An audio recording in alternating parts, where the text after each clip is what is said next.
Assalamualaikum warahmatullahi wabarakatuh. Innal hamdalillah nahmaduhu wa nasta'inuhu wa nastaghfiruh wa na'udzu billahi min syururi anfusina wa min sayyiati a'malina may yahdihillahu fala mudhillalah wa may yudlil fala hadiyalah.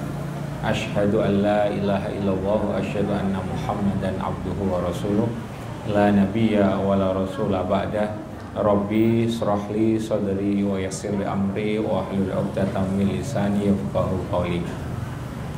Yang terhormat Bapak Ibu jajaran Takmir Masjid Nurul Huda 19 dan juga jamaah Masjid Nurul Huda 19 yang dirahmati Allah, yang hadir sore hari ini dalam kajian jelang buka puasa di masjid yang insya Allah penuh barokah Allah ini.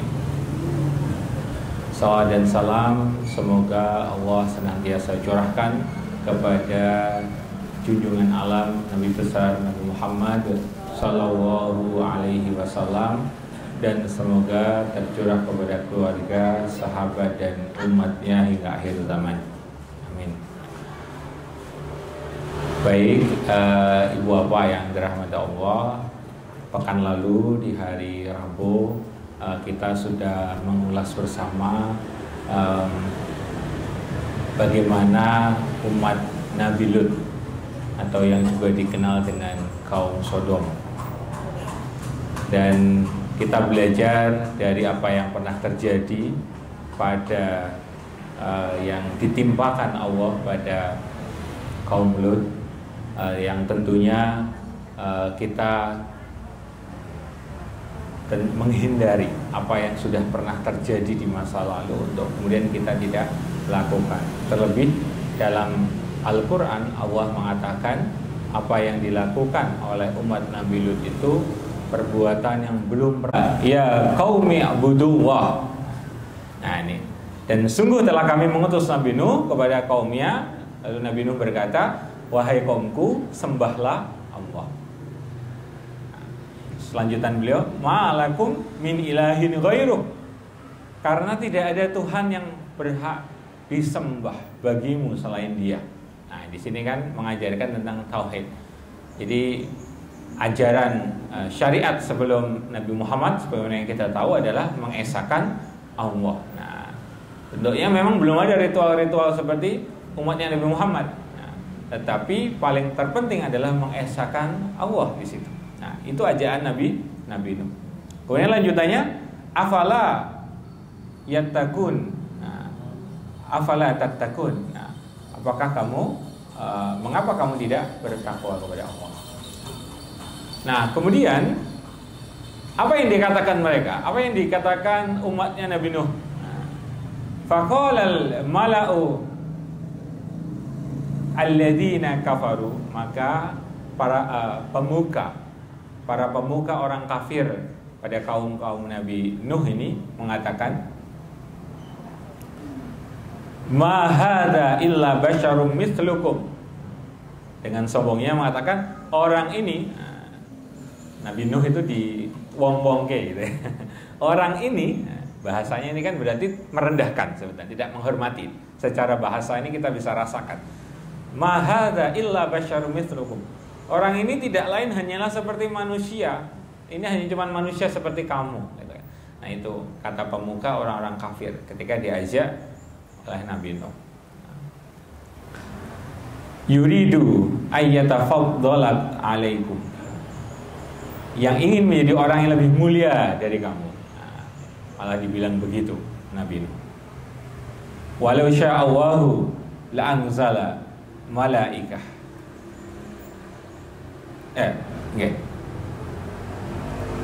Ma sami'na bihadza fi abainal awwalin. Nah, kemudian dia mengatakan, dan seandainya Allah menghendaki tentu Dia mengutus malaikat. Nah, ini juga kesombongannya muncul.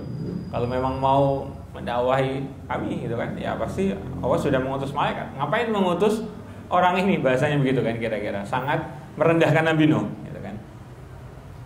Nah, kemudian ini yang saya hitam-hitamnya. Ma sami'na bihadza fi abainal awwalin.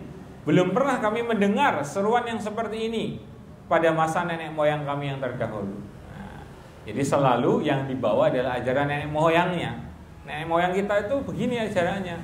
Nah, nanti saya ceritakan agama kaum Nuh itu adalah pagan. Nah, dia juga menyembah beberapa berhala, tetapi dia juga kaum pagan begitu ya. Ini nggak pernah diajarkan katanya. Nah, karena tauhid itu menjadi sesuatu yang baru di situ. Nah, kemudian in huwa illa rajulun bihi jinnatun. Dia hanyalah seorang lelaki yang gila. Nah, coba Bapak Ibu. Malah Nabi Nuh dikatakan orang gila gitu ya. Sama Nabi Muhammad juga punya tantangan itu. Begitu juga nabi-nabi yang lain, rasul-rasul yang lain. Tapi ini betul-betul kasar dan keras apa yang dikatakan umat-umat Nabi Nuh ini kepada beliau ya. In huwa illa rajulun bihi jinnah fatarabbasu bihi hatta hin ya. Maka tunggulah terhadapnya sampai waktu yang ditentukan. Nah, jadi intinya sudahlah, nggak usah ditanggapi kira-kira begitu. Itu kesombongan, keangkuhan kaum Nabi Nuh. Nah, kemudian kesombongan lain apa Ibu Bapak? Dalam Hud ayat 27, faqala al-mala'ul ladzina kafaru, sama nggih, mirip awalnya. Maka berkatalah pemuka kafir dari kaumnya, ma naraka illa basyarum mithlana. Hampir sama. Kami tidak melihat engkau melainkan hanyalah seorang manusia seperti kami. Hanya beda zomirnya. Tadi mengatakan kepada kaumnya dengan pengganti kedua gitu ya. Nah, ini yang kemudian kepada kami gitu kan. Nah, dibahasakan sedikit berbeda kata gantinya. Tapi ini keindahan sastra Al-Qur'an ya Ibu Bapak. Nah. Kemudian wa ma narokat taba'aka illal ladzina hum aradhiluna badiyal ra'i. Kami tidak melihat orang yang mengikuti engkau, melainkan orang yang hina dina di antara kami yang lekas percaya. Coba.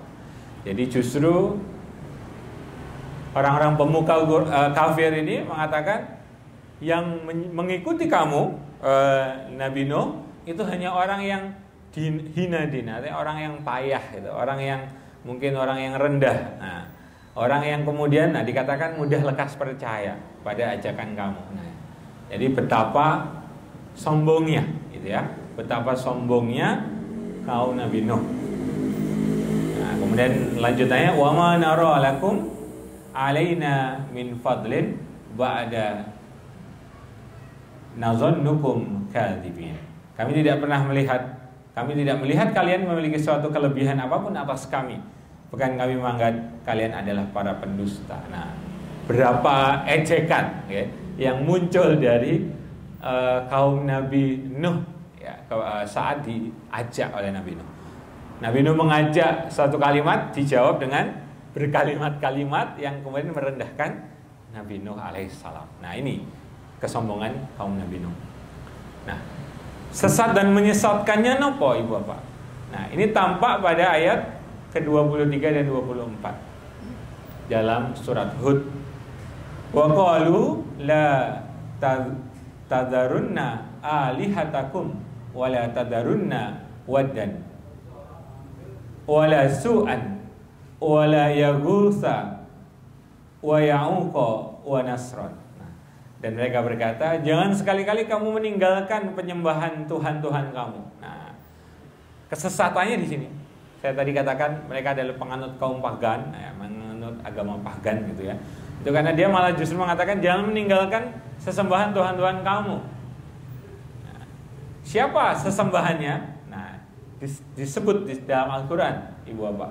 Wad dan Suwa, Yagus, Ya'uq dan Nasr. Nah, ini nama sesembahan-sesembahannya kaumnya Nabi Nuh. Nah, jadi mereka itu sesat karena memang tidak mau menerima sehat Allah melalui perantara Nabi Nuh, tapi justru kemudian melanggengkan kesesatan yang sudah mereka miliki sejauh ini dengan sesembahan-sesembahan yang dikasih nama macam-macam tadi. Kemudian lanjutnya wa qad adallu katsira. Nah, ini kata Allah, dan sungguh mereka telah menyesatkan orang banyak. Nah, maka tadi saya katakan sesat dan menyesatkan karena memang mereka sudah sesat karena menyembah sesembahan-sesembahan, kemudian mereka juga menyesatkan orang banyak. Wala tazidiz zalimina illa dhalala. Dan janganlah engkau tambahkan bagi orang-orang yang zalim itu selain kesesatan.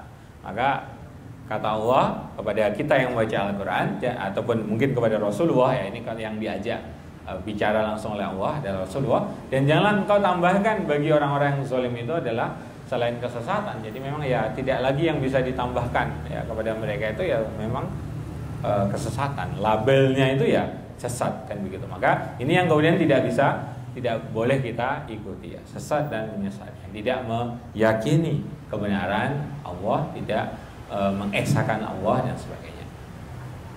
Nah, selain itu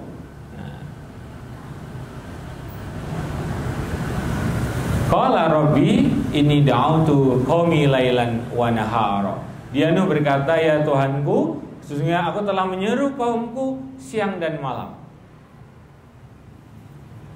Falam yazidhum du'ai illa firara.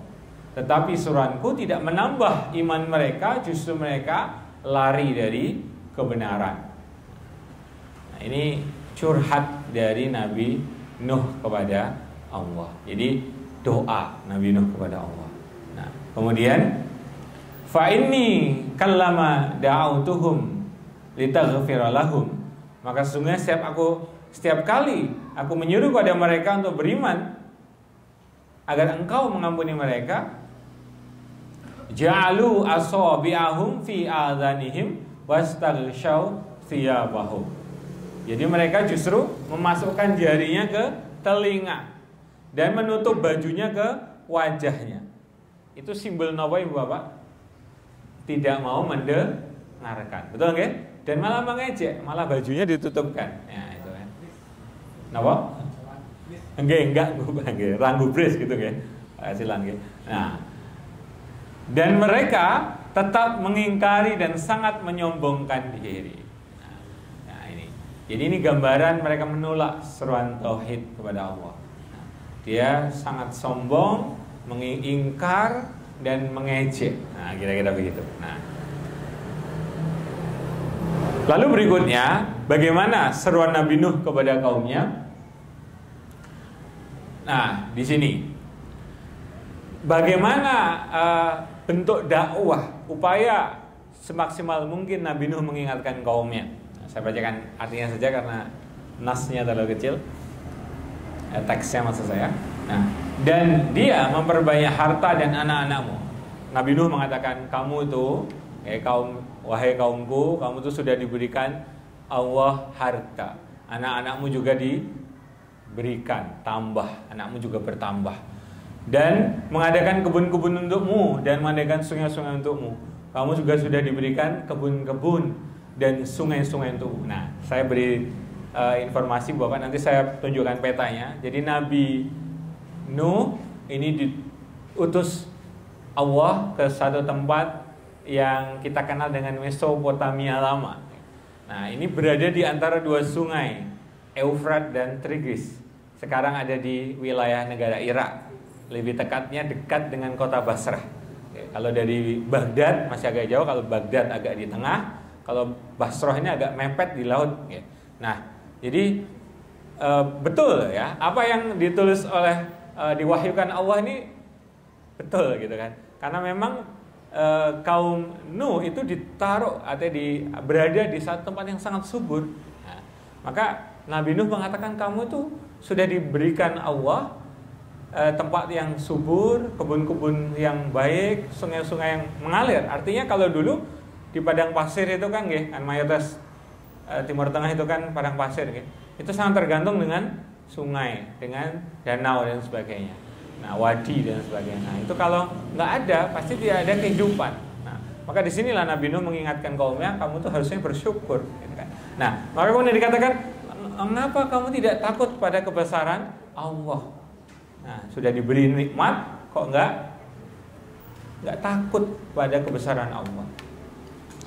Dan sungguh Dia telah menciptakan kamu dalam beberapa fase kejadian. Ini mengingatkan, kamu itu diciptakan Allah dalam beberapa fase kejadian. Tidaklah kamu memperhatikan bagaimana Allah telah menciptakan 7 langit berlapis-lapis. Nah, ini juga sekaligus Nabi Nuh mengingatkan. Nah, kemudian dan di sana Dia menciptakan bulan yang bercahaya dan menjadikan matahari sebagai pelita yang cemerlang. Jadi Ibu Bapak, kita membayangkan dulu ketika Nabi Nuh menyampaikan ini di satu tempat yang ya belum modern ya. Hanya bisa orang itu sehari-hari hanya bisa melihat bulan, matahari, kebun, sungai gitu kan. Dan langit, mungkin bintang-bintang, sehingga logikanya sederhana. Logika dakwah Nabi Nuh itu sederhana. Begitu juga rasul-rasul terdahulu. Agar apa? Untuk menyadarkan betapa mereka ini harusnya bersyukur dengan anugerah yang Allah berikan begitu. Nah, kemudian juga logika lain yang coba Nabi Nuh bangun kepada kaumnya ini, dan Allah menumbuhkan kamu dari tanah tumbuh berangsur-angsur. Nah, untuk juga membangun logika ini loh, kamu tuh dari kecil, kemudian semakin menjadi remaja, menjadi dewasa, menjadi tua dan mati. Ada sebuah fase yang kemudian ini diingatkan oleh Nabi Nuh. Kemudian Dia akan mengembalikan kamu ke dalam tanah. Tentu umat terdahulu juga ada. Kalau kita lihat zaman Fir'aun juga ya, mereka mengabadikan orang yang mati dengan dimumi begitu ya. Nah, maka kejadian orang mati itu kan sebuah hal yang mereka alami, sehingga itu juga coba disadarkan tauhid ya, pengesaan atas Allah kepada kaum Nabi Nuh ya, oleh beliau Nabi Nuh alaihissalam. Nah, kamu dikembalikan ke dalamnya, ke tanah, dan mengeluarkan kamu ya, pada hari kiamat dengan pasti. Nah, ini juga meskipun ini sesuatu yang masih abstrak karena hari kiamat itu seperti apa, tapi itulah Nabi Nuh berpesan apa yang diwahyukan kepada beliau sampaikan kepada kaumnya gitu. Dan Allah menjadikan bumi untukmu sebagai hamparan. Bumi yang subur di kawasan Mesopotamia yang subur itu sudah diberikan oleh Allah untuk kamu. Nah, hamparan ini agar kamu dapat pergi kian kemari di jalan-jalan yang luas.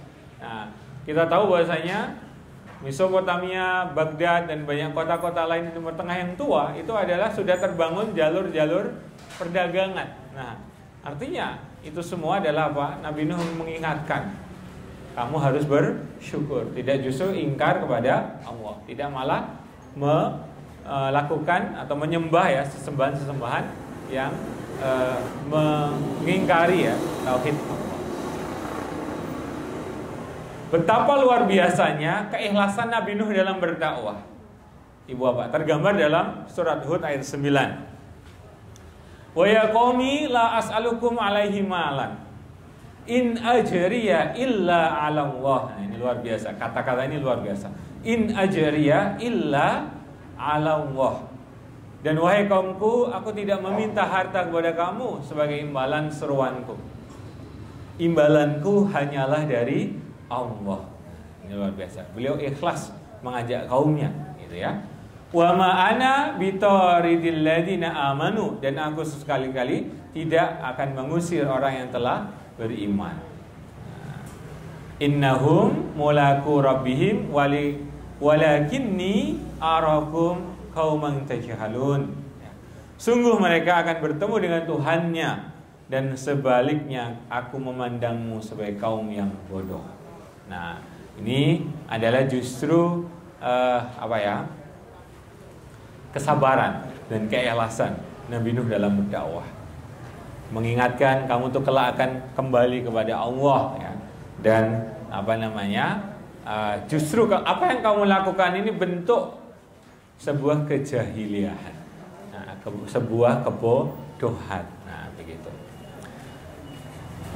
Bentuk kesabaran, kalau tadi keikhlasan, ini kesabaran Nabi Nuh menghadapi kaumnya seperti apa Ibu Bapak? Nah, dalam Hud ayat 32, dalam surat Hud, a'udzubillahi minasyaitonir rajim, qalu ya Nuh qad jadaltana fa aktsarta jidalana. Mereka berkata, wahai Nuh, sungguh engkau telah berbantah dengan kami. Nah, ini kan malah nantang gitu. Dikandani orang mengeyel Ibu Bapak, tapi nantang. Kamu itu malah memperpanjang bantahanmu terhadap kami. Fa'tina bima ta'iduna in kunta minas shodiqin. Nah ini. Malah mereka nantang dengan apa? Maka datangkanlah kepada kami azab yang engkau ancamkan jika kamu termasuk orang yang benar. Nah, luar biasanya sombongnya ya kaum Nuh ketika mengatakan ini kepada Nabi Nuh. Fa'tina bima ta'iduna.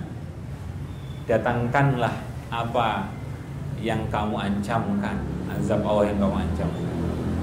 In kunta minas shodiqin. Oke, luar biasa. Nah, selain itu, apa jawaban Nabi Nuh?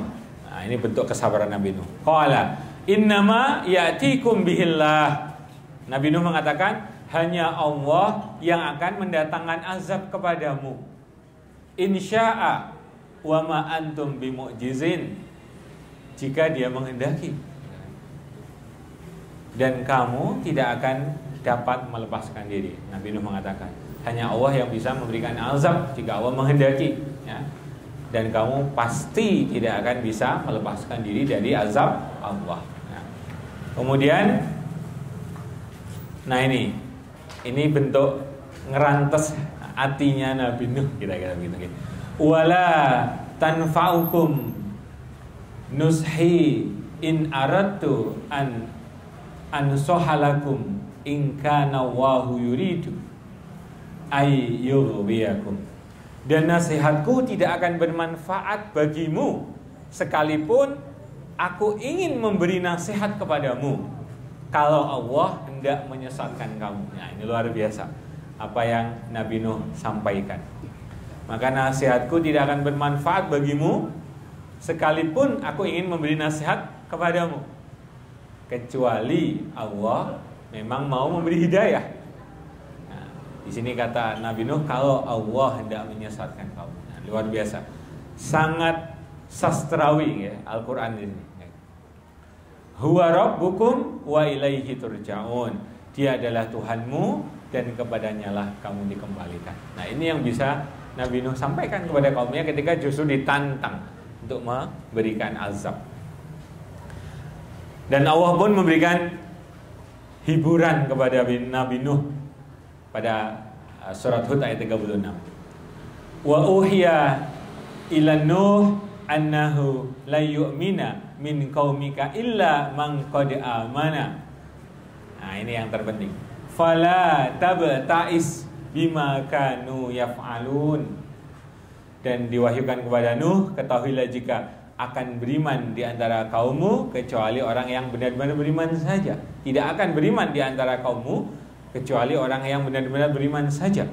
Karena itu, nah ini, fala tabta'is, janganlah kamu bersedih, janganlah kamu bersedih hati bima kanu yaf'alun, tentang apa yang mereka perbuat. Nah, ini hiburan dari Allah kepada Nabi Nuh. Jangan kamu bersedih hati. Wala tahzan ya dalam bahasa lain. Innallaha ma'ana ya, gitu kan. Nah, ini wala tabta'is bima kanu yaf'alun. Apa yang mereka lakukan, apa yang mereka perbuat kepadamu, jangan membuat kamu bersedih hati. Nah, itu yang yang Allah sampaikan kepada Nabi Nuh. Lalu kemudian apa yang Allah turunkan? Apa yang kemudian Allah balas atas kaum Nuh? Wa nasarnahu minal qaumil ladzina kadzdzabu bi ayatina.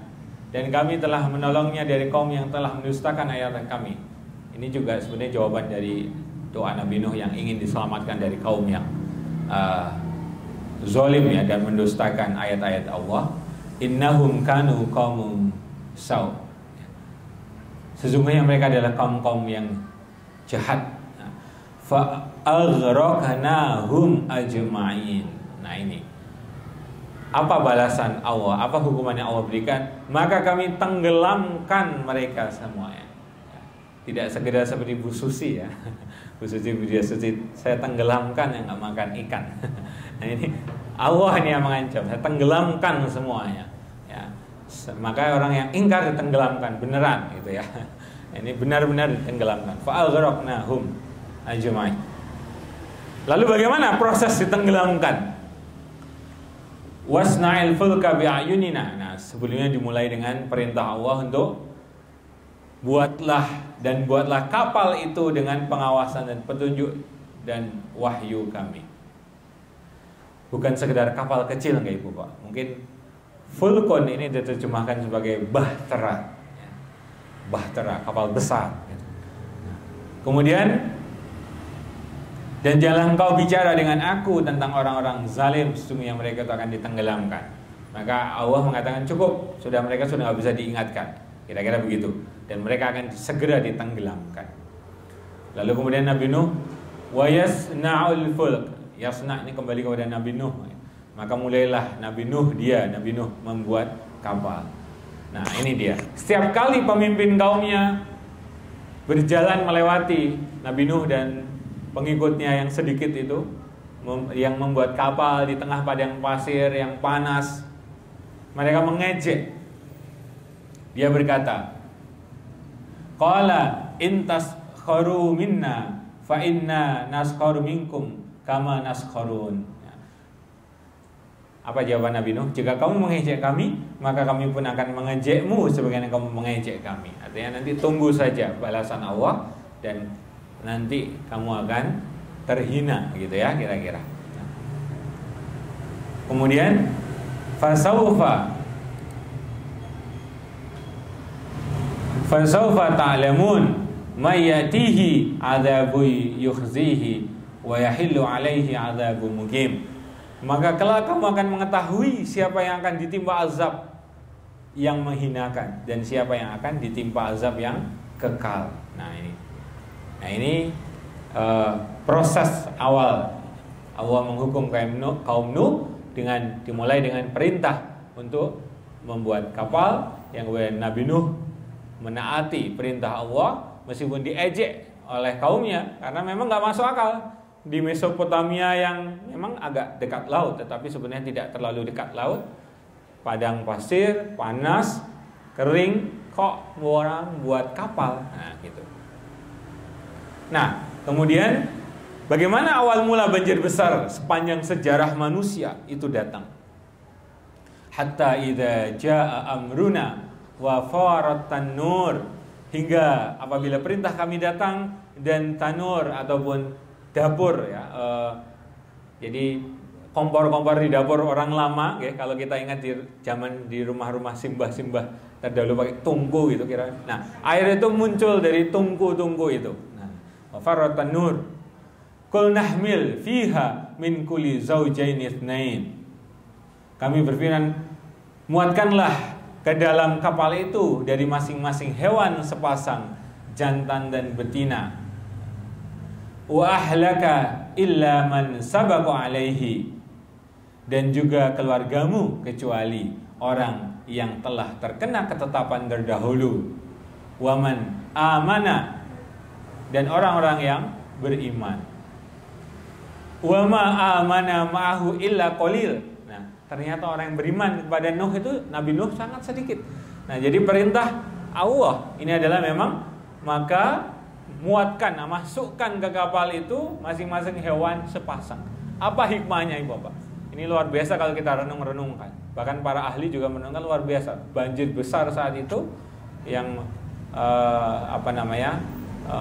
konon ya menggenang seluruh isi bumi, gitu kan.